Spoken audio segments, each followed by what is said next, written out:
Siapa raja yang bermimpi? Raja yang bermimpi siapa? Raja Yaman. Hah? Man malikul Yaman?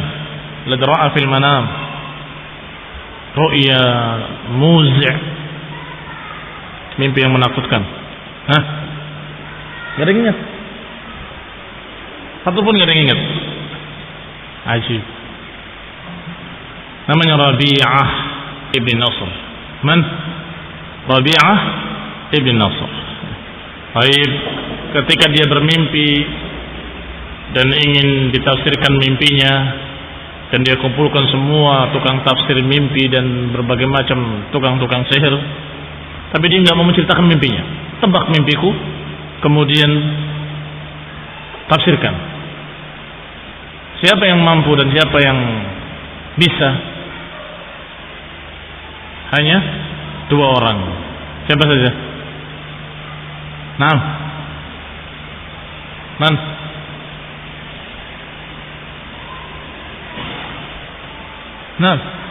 Juga nggak diingat? Hah? Syirkin wa satih, syatih wa syirk. Ternyata apa tafsir mimpinya? Ternyata mimpinya ditafsirkan bahwa dia akan terkalahkan oleh tentara Habasyah, dan atau Habasyah itu nama lainnya Sudan. La yanzilanna ardakumus Sudan walam yatruk ahadan bil Yaman. Nanti akan menyerang kalian dan mengalahkan kalian orang-orang Sudan dari Habasyah, dan tidak menyisakan kalian sedikit pun di Yaman. Tetapi ternyata tidak langsung, ada berbagai macam kejadian-kejadian sampai terjadinya kekalahan oleh Raja Habasyah. Baik, kita lanjutkan. Apa yang diriwayatkan oleh Ibnu Hisham rahimahullahu taala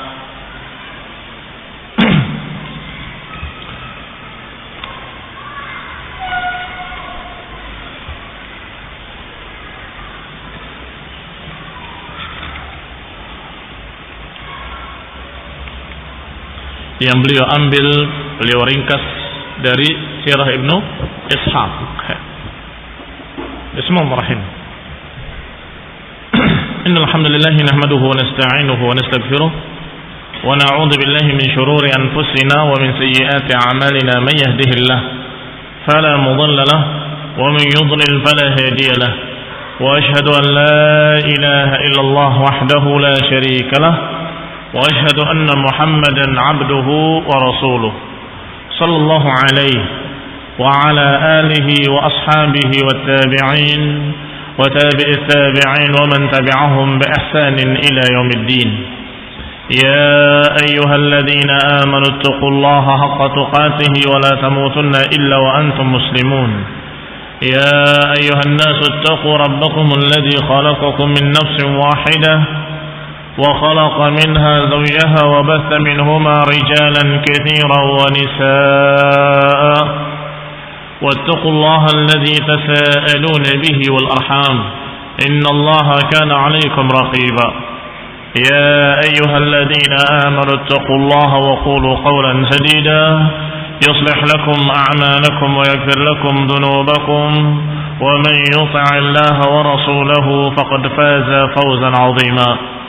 أما بعد فإن خير الحديث كتاب الله وخير الهدي هدي محمد صلى الله عليه وعلى آله وسلم وشر الأمور محدثاتها فإن كل محدثة بدعة وكل بدعة ضلالة وكل ضلالة في النار. Ikhwani fi din, a'azakumullah. Kita lanjutkan riwayat Ibnu Hisham dari Ibnu Ishaq radhiyallahu taala anhuma rahimahullah, semoga Allah merahmati keduanya, yaitu pasal berikutnya tentang istila'u Abi Karib Tubban As'ad ala Malikil Yaman. Yang berikutnya yang dikisahkan adalah bagaimana kekuasaan Yaman diambil dan dikuasai oleh seorang yang julukannya Abi Karib, namanya Tubban As'ad.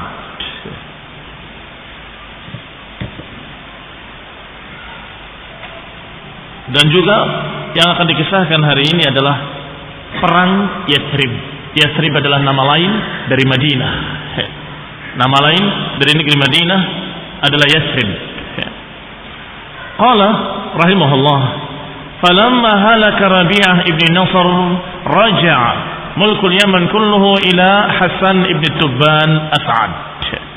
Bahwasanya ketika binasa Rabi'ah ibn Nasr, ini raja yang kemarin Rabi'ah ibn Nasr yang bermimpi dengan mimpi yang katanya mengerikan, yang kemudian ditafsirkan dengan tafsir-tafsirnya, dia binasa, meninggal, dan kemudian digantikan oleh seorang yang bernama Hasan ibn Tubban As'ad.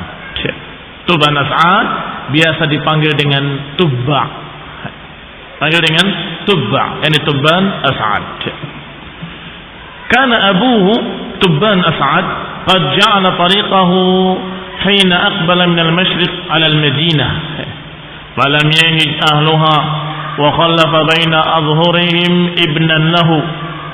Bahwasanya Tubban As'ad, bapaknya Hasan, dia biasa menjadikan jalannya ketika dia ke Masyriq melewati Madinah.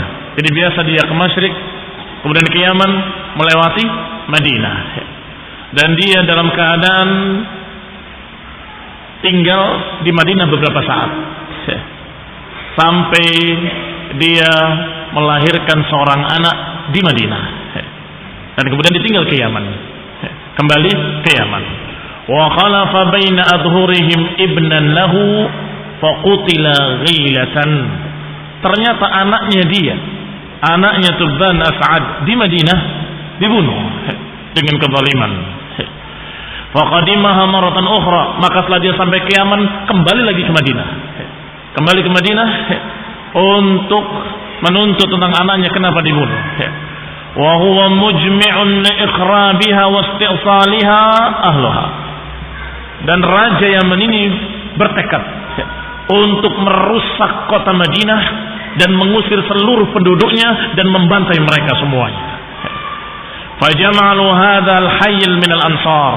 Maka Madinah pun mendengar berita itu bahwa pasukan Yaman akan datang, maka dia mempersiapkan kekuatan yang mereka punya dari para Ansar, para penolong-penolong yang ada di sekitar Madinah yang siap untuk berperang. Wa ra'isuhum Amr ibn Dhallah.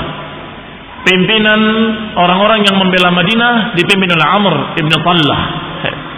Faqtatalu, akhirnya berperanglah, terjadilah peperangan di Yathrib atau di Madinah antara penguasa Yaman dengan tentaranya dan Amr ibn Dhallah dengan pasukannya di Madinah. Tentunya tidak seimbang kekuatannya. Jelas jauh lebih kuat pasukan Yaman dan diperhitungkan bakal kalah. Orang-orang Madinah bahkan kalah dan bahkan hancur. Maka datanglah dua pendeta. Qalat azumul Ansar, tetapi Ansar sejak dulu memang kaum yang unik. Orang-orang Ansar, orang-orang Madinah yang membela Madinah tadi, orang-orang yang unik sehingga mereka memerangi orang-orang Yaman tadi di siang hari. Tapi di malam hari dipersilahkan untuk makan dan minum. Dijamu sebagai tamu. Maka diriwayatkan di sini kanu yuqatiluna bin nahar wa yuqrunahu bil lail.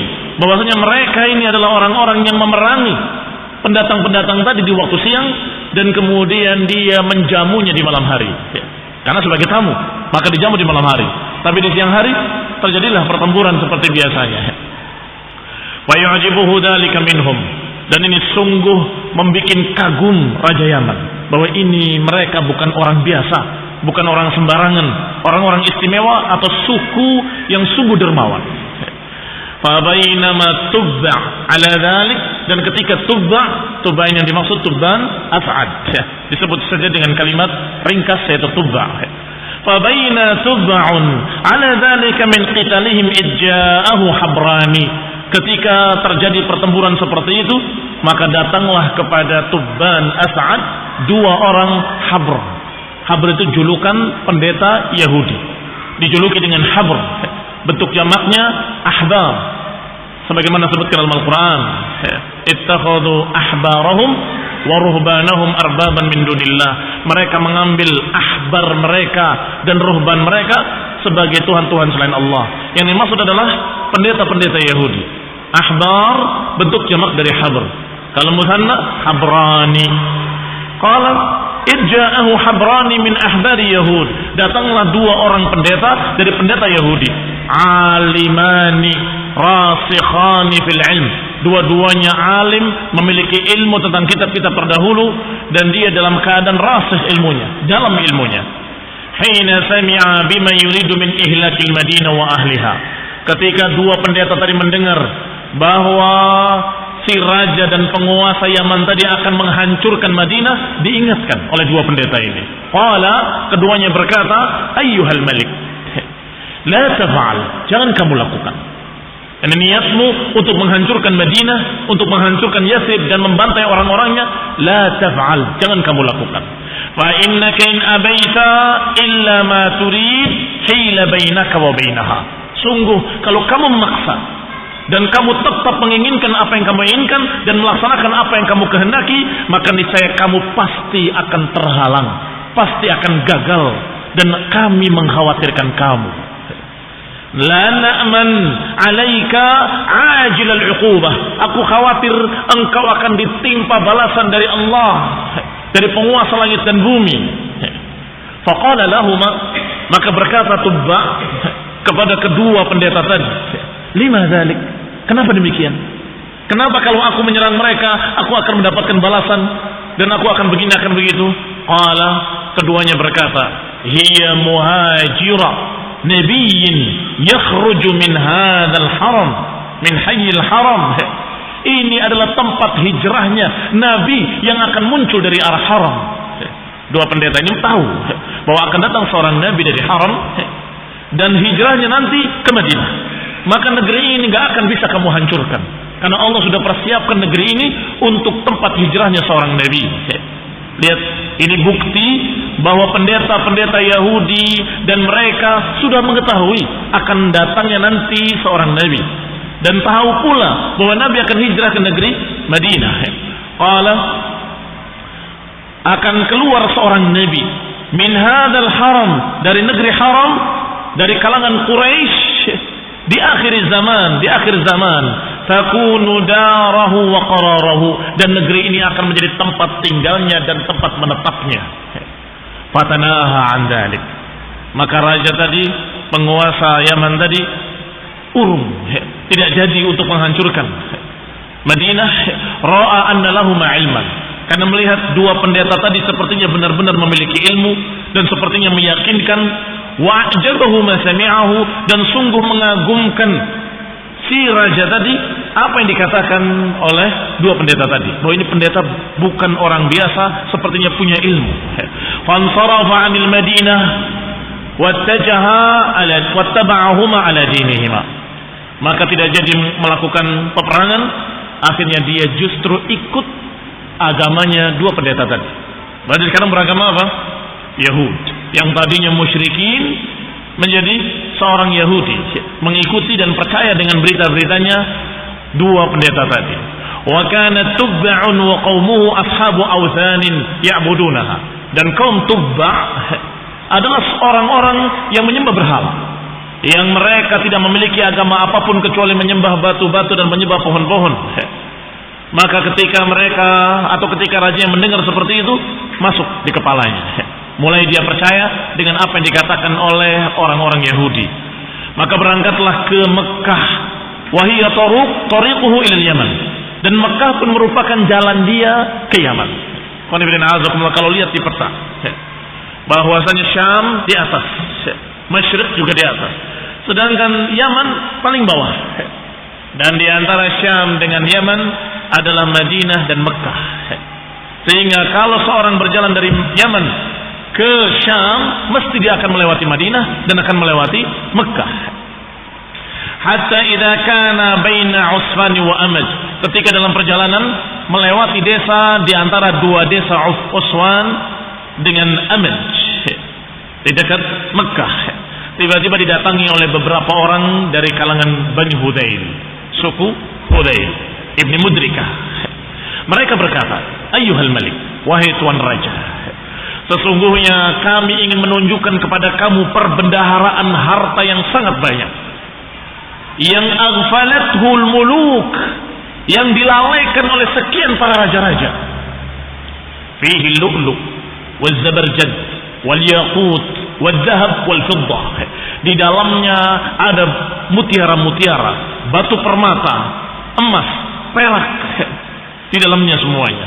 Dan para raja-raja yang lain aghfalathu, mereka melalaikan tempat tersebut. Aku ingatkan engkau tentang perbendaharaan itu agar engkau yang mengambilnya. Qalu bala, tentu kami ingin mengambil perbendaharaan itu. Di mana? Maka kata suku tadi, kata orang-orang Hudayl, baitun di Makkah, satu rumah di Mekah yang diibadahi oleh penduduk Mekah. Yusalluna indahu, mereka salat di sana, mereka menghadap kepadanya, mereka tawaf di sekitarnya. Apa yang dimaksud? Perbendaharaan yang ada di dalam Ka'bah. Karena mereka kaum jahiliyah, biasa mereka kalau yang namanya sedekah bukan diberikan pada fuqara masakin, tapi mereka lemparkan ke Ka'bah. Mereka masukkan ke Ka'bah semuanya, sehingga tertumpuk harta di sana. Maka kaum Hudayl tadi berpikir, kalau raja ini menginginkan harta, maka niscaya dia akan menyerang Ka'bah dan akan menghancurkannya. Dan niscaya raja ini niscaya akan dilaknat oleh Allah dan akan dibinasakan seperti dibinasakannya kaum-kaum sebelumnya yang ingin merusak Ka'bah. Jadi sudah menjadi satu keyakinan masyarakat Arab bahwa siapa yang mau mengganggu atau mau merusak Ka'bah pasti akan kualat. Karena mereka waktu itu belum dengan agama, hanya dengan keyakinan yang sudah terjadi sekian kali. Setiap orang menghancurkannya mesti akan dia yang akan binasa. Qala Bani Hudayl, berkata Bani Hudayl, ada satu rumah di sana yang diibadahi oleh penduduk Mekah, yang di sana berisi perbendaharaan harta yang sangat banyak. Wa innama aradal hudaliyun halakahu bidzalik. Kata Ibn Hisham, dan sesungguhnya kaum Hudayl mengajak raja tadi untuk menghancurkan Ka'bah adalah untuk membinasakan, agar si raja ini hancur binasa. Lima arafu min halaki man aradahu minal muluki wa bagha indahu. Karena Bani Hudayl tahu setiap kaum, setiap suku, setiap raja yang ingin menghancurkan Ka'bah mesti mereka akan binasa. Falamma ajma'a lahu qalu, maka ketika sudah sepakat ingin mengambil perbendaharaan di Ka'bah, ini rencananya Raja Yaman, tiba-tiba dia ingat dua pendeta yang telah mengajarinya ilmu. Arsala ila Hadr Habraini fasalahuma an dzalik, maka diutuslah orang untuk menjemput dua pendeta tadi. Panggil dua pendeta Yahudi tadi yang kemarin menasehati aku untuk jangan menghancurkan Madinah. Panggil mereka. Dipanggil. Setelah dipanggil ditanyakan, katanya satu kelompok, satu orang atau beberapa kelompok menyatakan bahwa ada bendahara seperti ini, seperti itu. Dijawab oleh dua pendeta tadi.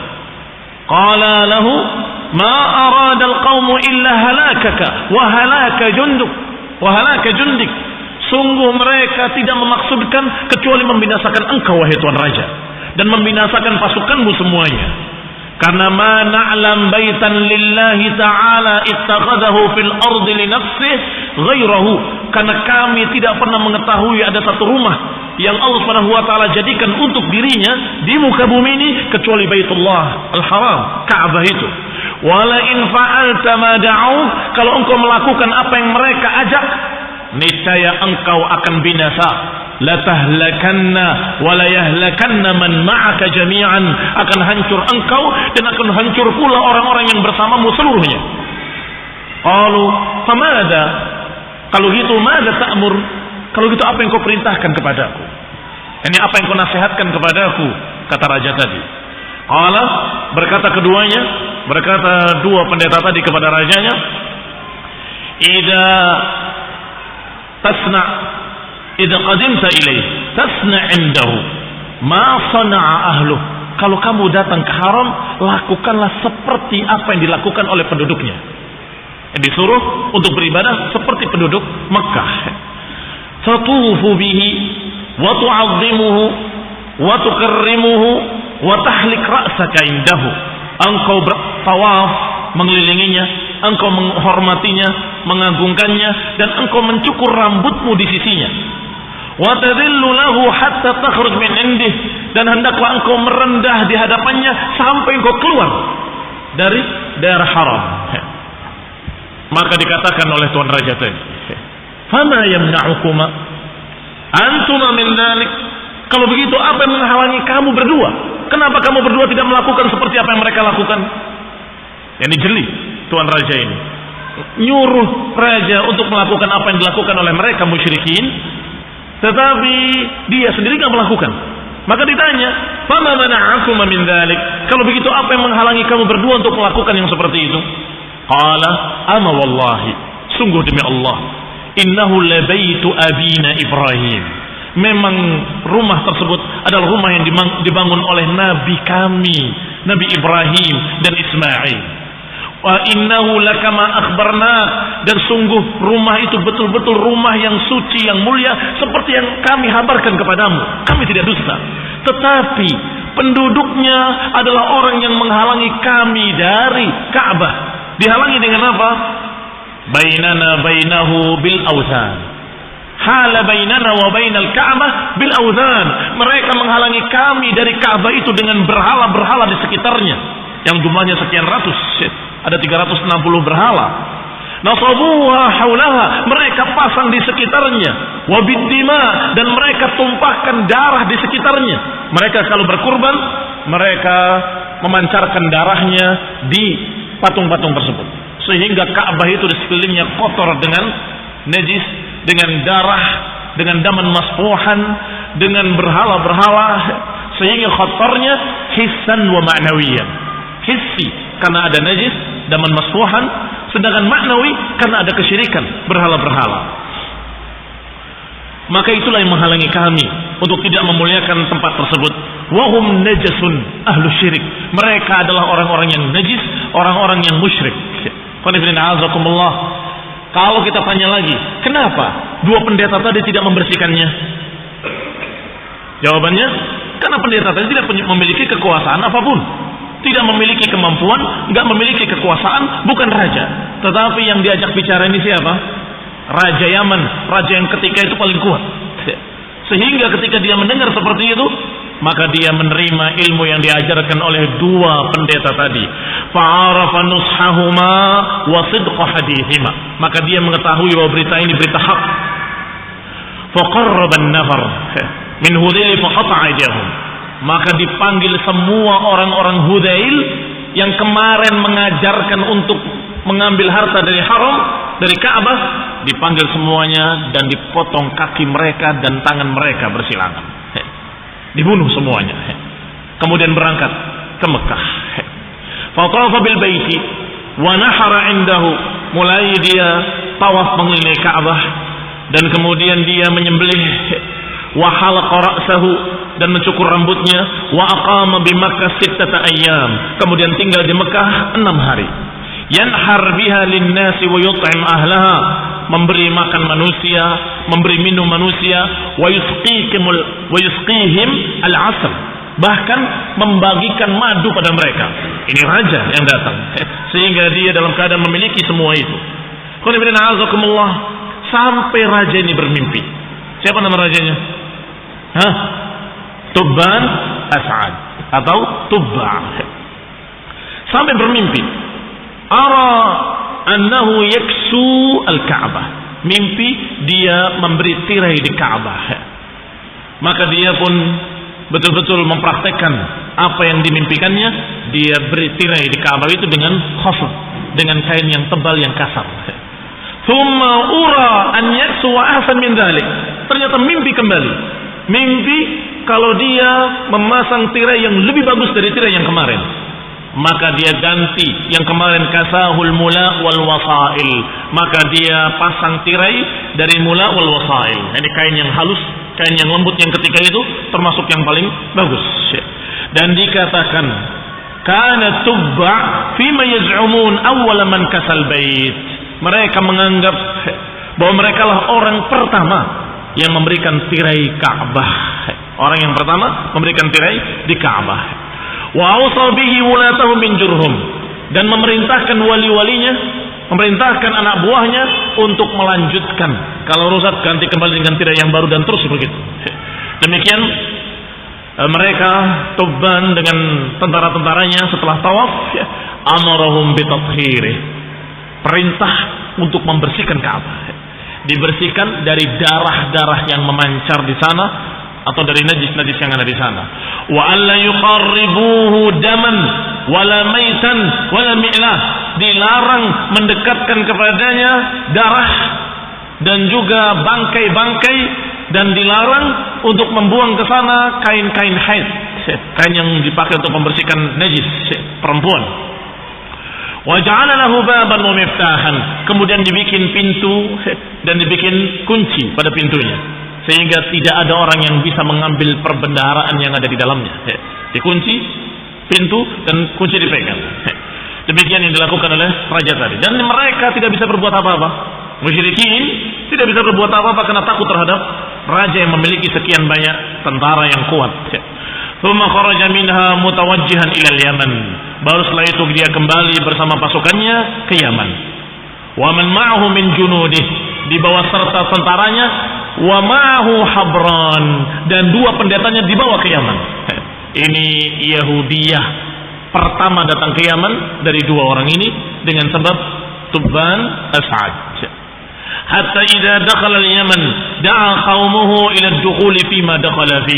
Setelah sampai ke Yaman, maka semua orang di Yaman diajarkan untuk masuk agama Yahudi. Fa abaw alaihi, sampai mereka menolak, dipaksa mereka juga menolak, sampai terjadilah pembicaraan dan ketegangan di antara aparat negara sendiri, apalagi di antara rakyatnya.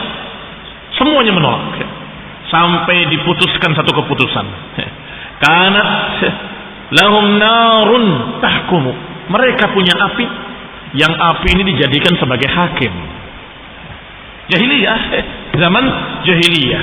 Kata mereka, tidak bisa, kami nggak akan masuk ke dalam agama Yahudi, dan kami nggak akan menerima ajaran tersebut sampai diputuskan oleh api. Maka mereka pun berkumpul di tempat api tersebut. Kanat lahum narun tahkumu bainahum fima yakhtalifuna fi. Mereka punya api yang terus dinyalakan dan tidak pernah padam, dalam keadaan mereka menghukumi setiap orang yang bertikai dengan api tersebut. Ta'kulul zalim wa la tadurrul mazlum. Katanya, wallahu alam, api tersebut membakar orang zalim tapi tidak membakar orang yang mazlum. Jadi kalau orang yang terdolimi tidak terkena, tidak terbakar. Tapi kalau orang yang zalim terbakar, katanya. Wallahu ta'ala a'lam. Wa kharaja qaumuhu bi awzanihim wa ma yataqarrabuna fi dinihim wa kharaja al-habran. Maka tokoh-tokoh mereka kaum musyrikin membawa berhala-berhala mereka.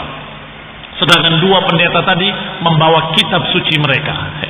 Kemudian datang ke api tersebut.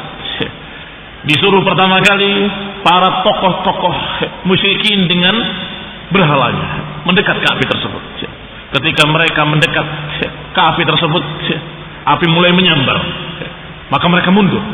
Maka kata pengikutnya, sabar, sabar, sabar. Kamu harus istiqomah, katanya. Harus sabar. Maka mereka memaksakan diri sabar dalam api tersebut. Mendekat, dan mulai lidah api membakar mereka. Sampai terbakar berhala-berhala mereka dan terbakar pula orang-orang tersebut. Yang kedua, dua pendeta tadi disuruh mendekat ke api tersebut dengan kitabnya. Maka mendekatlah pendeta tadi ke api tersebut. Pada marahum, mulai api menjilat.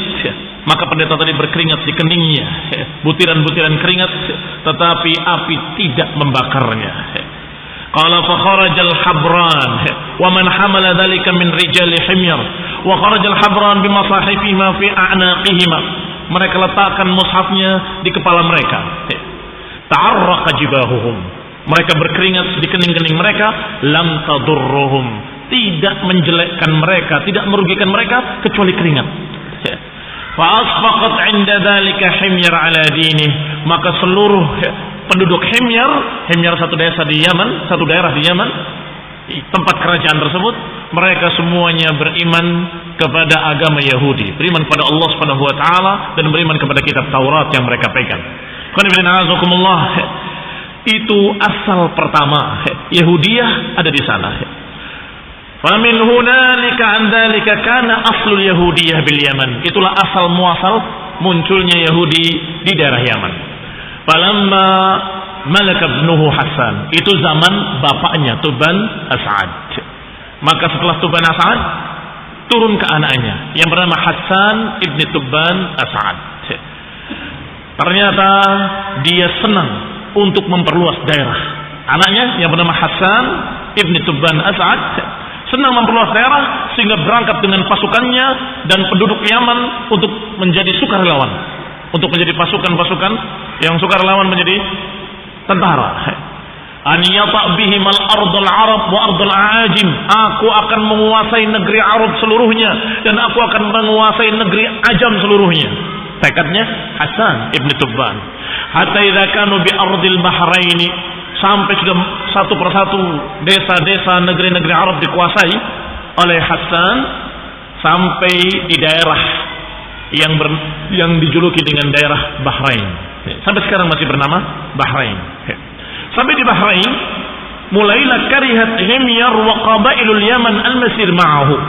Penduduk Yaman yang menjadi tentara dan beberapa tokoh-tokohnya, pimpinan-pimpinan batalion dan sebagainya, mulai bosan dengan cara seperti itu.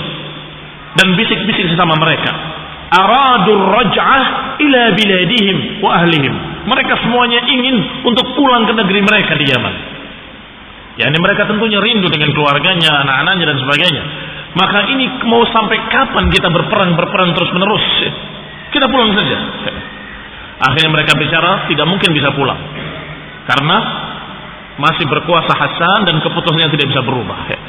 Maka cara yang dilakukan adalah mengajak bicara saudaranya Hasan yang bernama Amr ibn Tubban As'ad. Tadi Hasan ibn Tubban As'ad, ini Amr. Wahai Amr, kata mereka, uqtul akhaka Hasan numallikuka alaina.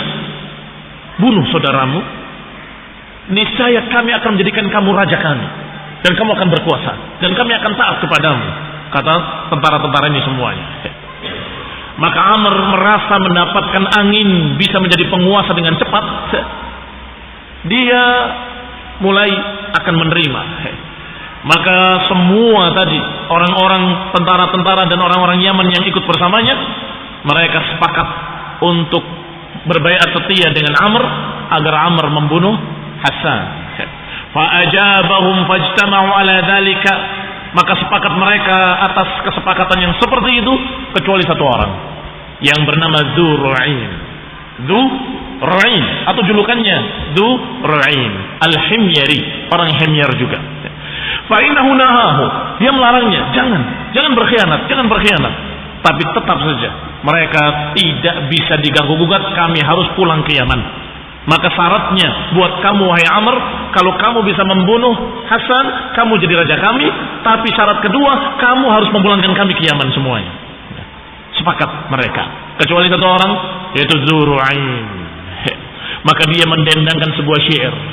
Ala man yashtari sahran binaumin, sa'idun man yabitu qarira ainin, fa imma himyarun ghadarat wa khanat fama'adhiratul ilahi lidhi ru'inin. Apa maknanya? Maknanya sungguh mereka yang membeli sahar dengan naum. Sahar itu gak bisa tidur. Apa bahasa Indonesianya gak bisa tidur? Tidak bisa tidur karena penyakit. Siapa yang membeli ketidak bisa tiduran dengan tidur, dikorbankan tidurnya untuk gak bisa tidur. Sungguh berbahagia orang yang bisa tidur dengan tenang, dengan qariru ainin. Apa qariru ainin? Dengan kebahagiaan, dengan ketentraman, dengan ketenangan. Sungguh kalau himyar berkhianat, kalau himyar melanggar janji, melanggar sumpah, maka sungguh semoga maafnya ilah untuk Dzur'ain. Semoga Allah memaafkan Dzur'ain bahwa aku gak ikut-ikutan. Ditulis dalam satu kertas, dilipat, Ditutup dan stempel. Stempel itu bukan dicap, ditutup segel, tidak bisa dibuka. Diberikan kepada Amr. Sebelum kamu melakukan apa yang kamu sepakati dengan mereka, saya titip surat ini. Simpan. Titip, simpan sampai waktu, sampai aku ambil kembali, katanya gitu. Maka diambil surat tadi, disimpan oleh Amr. Thumma katabaha fi raqatin wa khatama 'alaiha. Setelah ditulis di kertas dan kemudian disegel, thumma ata biha Amran, kemudian diberikan kepada Amr. Kemudian dia katakan, "Ba'li hadzal kitab 'indak." Simpanlah untukku. Aku titip kepadamu. Fa'al, maka dilakukan. Thumma qatala Amru akhahu Hassan. Maka Amr sudah mulai membunuh Hassan dan kemudian membawa pasukan itu pulang seluruhnya. Pulang sampai kembali ke Yaman. Falamma nazala Amr ibn Tubban al-Yaman muni'a minhu an-naum. Setelah sampai di Yaman semuanya, maka Amr sudah menjadi raja. Tetapi dia tidak bisa tidur, terus gelisah sepanjang malam. Bukan satu malam, sekian panjang, berapa hari, sekian lama, nggak bisa tidur. Terus dia terhalang, nggak bisa tidur. Wa sulita alaihi sahr, selalu dikuasai oleh sahr. Tidak tenang, tidak tentram. Falamma jahadahu dzalika sa'ala al-tibba. Ketika dia merasa susah, maka dia panggil seluruh para dokter-dokter. Ternyata dokter tidak sanggup mengobati. Dipanggil pula para khuzat. Khuzat adalah orang yang biasa mengobati dengan berbagai macam ilmu-ilmu yang seperti itu. Ilmu sihir, ilmu ramal, ilmu yang mereka pakai dengan khurafat. Dipanggil semua para dukun-dukun untuk mengobatinya. Al-Kuhan wal-Arrafin, tukang ramal, para dukun-dukun semuanya dalam keadaan dipanggil untuk mengobati Tuan Raja.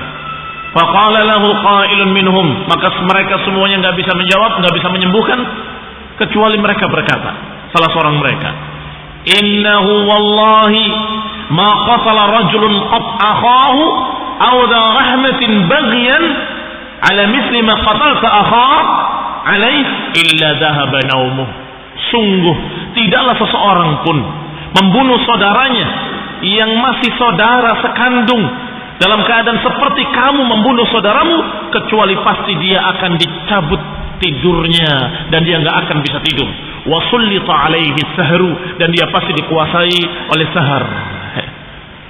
Falamma qila lahu ja'ala yaqtul kullaman amarahu.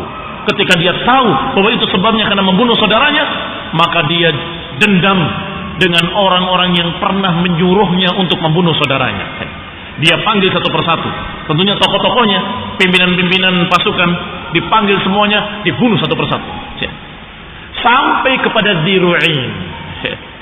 Karena dia termasuk tokoh tentara, dipanggil dan dibunuh juga. Maka Dziru'in berkata, "Ama wallahi ayyuhal malik. Adapun aku, wahai Tuan Raja, aku punya udzur dan punya alasan. Aku tidak ikut-ikutan dan aku punya bukti." Mana buktimu? Kata Dziru'in, surat yang aku titipkan kepadamu. Maka dibukalah surat yang dititipkan kepadanya. Maka dibuka, tertulis di sana, ala man yashtari sahran binaumin. Wahai orang-orang yang lebih memilih kegelisahan daripada tidur. Ini dengan membunuh saudaranya. Sungguh berbahagia orang yang bisa tidur dengan tentram. Dan sungguh kalau orang-orang himyar berkhianat, maka semoga Allah memaafkan aku tidak ikut-ikutan. Maka selamat Dziru'in dengan kertas tadi. Wahai Dziru'in, kata raja, sesungguhnya engkau benar-benar memberi nasihat ketika itu, tapi aku tidak peduli. Maka selamat dia. Dan kemudian dikatakan akhrajahu faida fiyal baitan wa halaka Amr. Dan demikianlah sampai meninggalnya Amr ibni Tubban As'ad. Setelah itu kacaulah keadaan. Tidak lagi ada penguasa yang satu menguasai sekian daerah, tetapi terpecah belah wa tafarraqu. Demikian keadaan Yaman. Yang pertama waktu itu Amr Rabi'ah ibn Nasr, dan kemudian Tubban As'ad, kemudian anaknya Hasan, dan Hasan dibunuh oleh Amr. Kemudian Amr, setelah Amr wafat, atau halak. Kemudian setelah itu kacaulah negeri Yaman. Fawasaba alaihi rajulun min himyar. Maka mulailah ada orang dari kalangan Himyar yang menguasai mereka. Padahal orang itu bukan dari turunan kerajaan, bukan dari keluarga kerajaan, bukan dari orang yang pernah mengetahui tentang kerajaan. Tapi karena dia dalam keadaan bisa berperang, menguasai titik, yaitu yang bernama Lakhni'ah. Yanufu du Shanair. Yanuf du Shanair. Ini namanya. Faqatala khiyarahum wa 'abasa bi buyuti ahli al-mamlakati minhum. Maka orang ini membunuh semua tokoh-tokoh yang ada. Jadi turunan raja semuanya dibunuh. Dan semua keluarga kerajaan dihancurkan. Dan kemudian semua perbendaharaan harta raja atau harta kerajaan semuanya dipakai untuk hura-hura sama dia. Dipakai untuk bersenang-senang. Dan lebih mengerikan dari itu, Lakhni'ah ini memiliki penyakit yang jelek, yaitu biasa dia melakukan perbuatan kaum Lut. Dia tidak senang pada perempuan, tapi senangnya pada laki-laki. Maka dia selalu memanggil satu persatu dari orang-orang yang dianggap ganteng untuk dikerjain olehnya. Na'udzubillah, padahal hukumnya homo dibunuh, yakni dilemparkan dari bukit yang tertinggi sampai mati. Itu hukumnya homoseks. Dan Allah mengangkat kaum Lut dan tanahnya, daerahnya, desanya terus sampai dekat langit dan sampai terdengar nubahu kilabihim, sampai terdengar gonggongan anjingnya dan kokok ayamnya terdengar di langit. Kemudian dibalik dan dihempaskan oleh Allah SWT. Itu adab bagi kaum Lut yang melakukan hal tersebut.